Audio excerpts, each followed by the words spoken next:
গত ২০শে ডিসেম্বর ৫৭ বছর বয়সে পা রেখেছেন নন্দিত অভিনেত্রী ও নির্মাতা আফসানা মিমি। প্রতি বছর নিজের জন্মদিনটি তিনি পালন করেন এক বিশেষ ও মানবিক উপায়ে।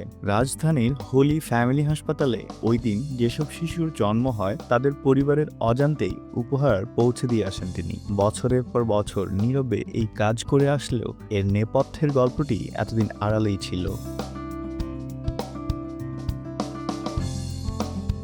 সম্প্রতি দেশের জনপ্রিয় একটি পডকাস্টে অতিথি হয়ে এসে জীবনের এমন অনেক না বলা কথা জানিয়েছেন মিমি। ওই আড্ডায় উঠে আসে তার মিমি হয়ে ওঠার সে মজার কাহিনী। আফসানা মিমি জানান, শৈশবে মিমি চকলেট তার ভীষণ প্রিয় ছিল। বড় বোন অ্যানির নামের সাথে মিল রেখে তার পারিবারিক নাম রাখা হয়েছিল জুনি, আর ভালো নাম ছিল আফসানা করিম। অন্যদিকে বাবা তাকে আদর করে ডাকতেন মিম, কিন্তু চকোলেটের প্রতি ভালোবাসা থেকেই তিনি নিজের নাম নিজ আগ্রহে মিমি বেছে নেন।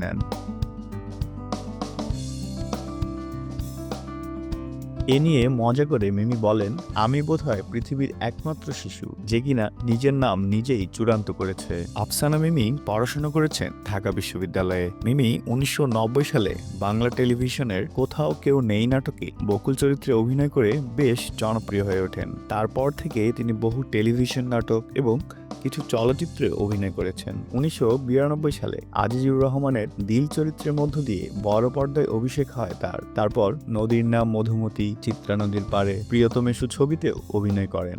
সম্প্রতি তিনি উৎসব নামের একটি সিনেমায় অভিনয় করেছেন। চলচ্চিত্রটি বিখ্যাত উপন্যাস আ ক্রিসমাস ক্যারল অবলম্বনে নির্মিত।